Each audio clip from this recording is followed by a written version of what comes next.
네, 반갑습니다. 오늘은 자유한국당의 민부론에 대해서 얘기해 보겠습니다. 네, 몇 주 전에 뜬금없이 황교안 대표가 거의 대선 공약 발표하듯이 민부론이라는 것을 들고 나왔습니다. 자, 제가 이제 민부론 방송을 위해서 요약본을 좀 봤어요. 전체 내용과 요약 내용, 이 두 가지가 올라와 있는데요. 그걸 보면서 들었던 단상입니다.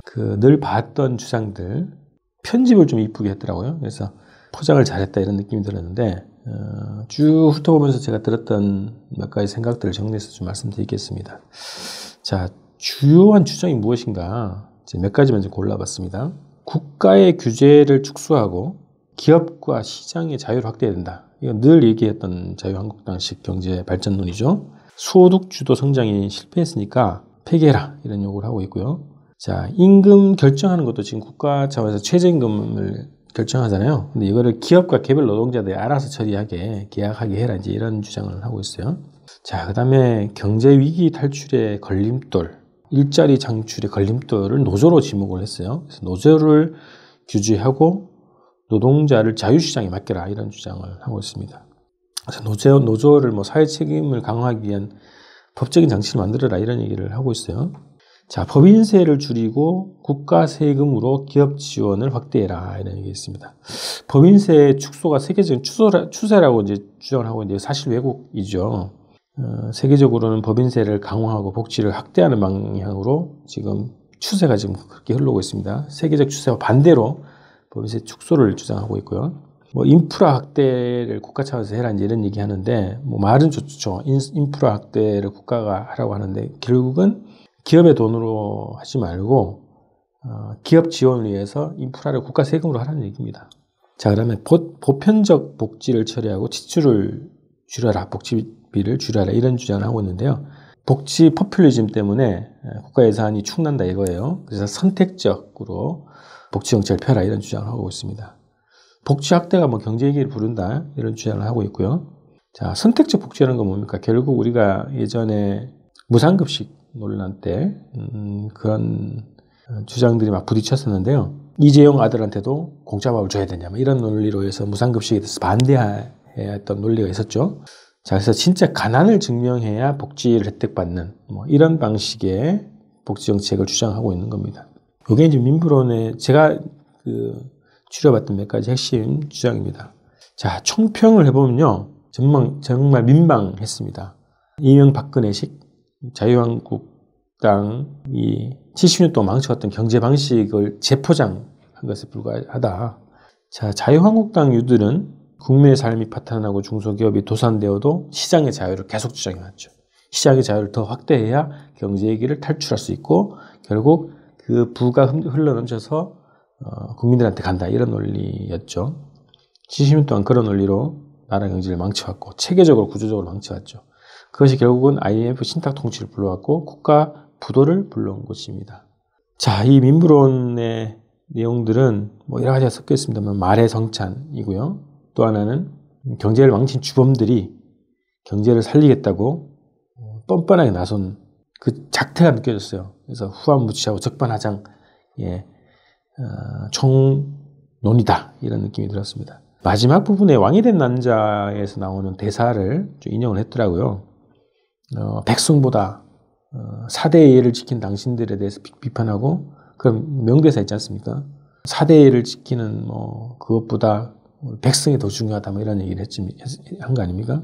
그 왕이 된 남자에서 그 남자가 주장했던 4대주의자들에 대한 비난 결국 4대주의자들이 자유한국당 아닙니까? 정말 얼굴이 화끈거렸어요. 이 대사를 여기에 쓰는구나. 그런 생각이 들었고요. 자, 공동체가 아니라 파편화된 개인주의를 극대화해야 된다라고 하는 그런 주장을 강변했어요. 국가라고 하는 이 공동체라고 하는 것은 어떤 소속의 국민이라고 하는 개념은 없어졌다.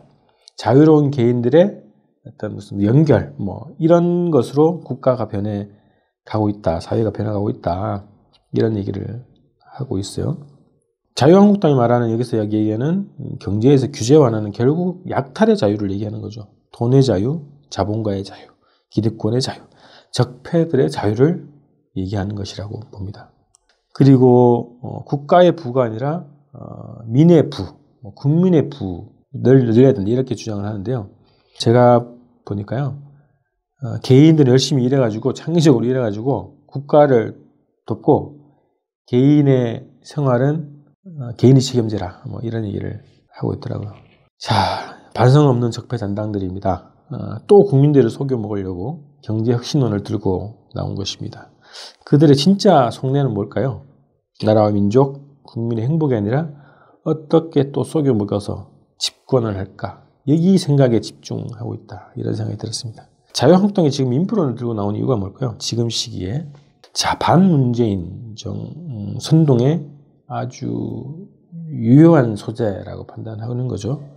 경제 문제가 약한 고리고 정권 교체를 선동하기 딱 좋은 소재라고 보는 겁니다.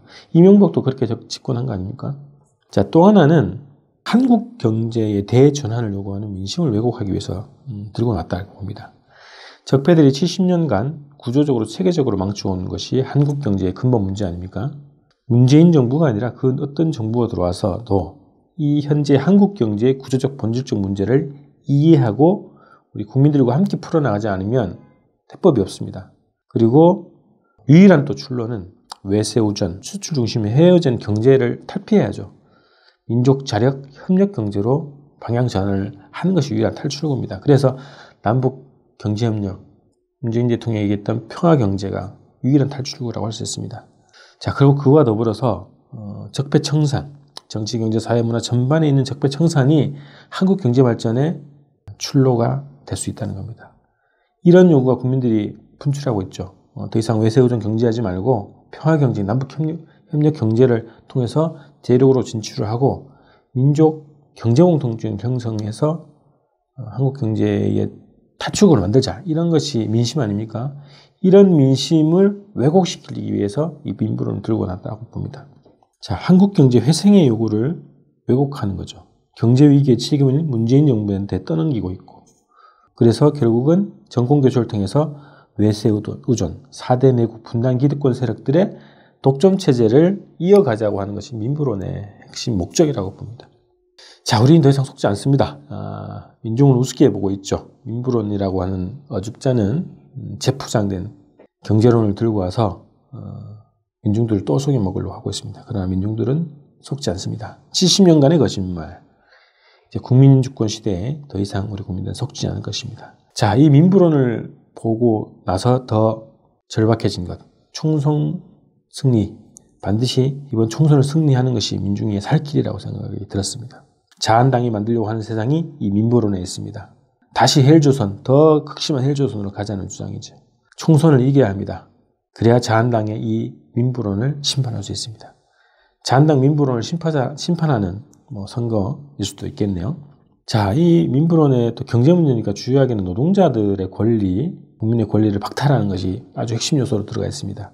노동자를 탄압하고 억압할 대상으로, 노조를 규제하고 통제할 대상으로 규정하고 있죠. 노동조합에게 경제 위기의 책임을 물고 경제혁신의 걸림돌로 지목을 하고 있습니다. 기득권 세력들이 낡은 세력으로서의 책임을 노동자에게 책임을 전가하면서 재벌의 자유를 무한대로 부여하자는 것이 자한당의 노동정책입니다. 그래서 자한당의 노동자의 최대 적이라는 것이 입증되는 겁니다. 그래서 노동자가 앞장서서 자한당을 박멸시키자. 이것이 오늘의 결론입니다.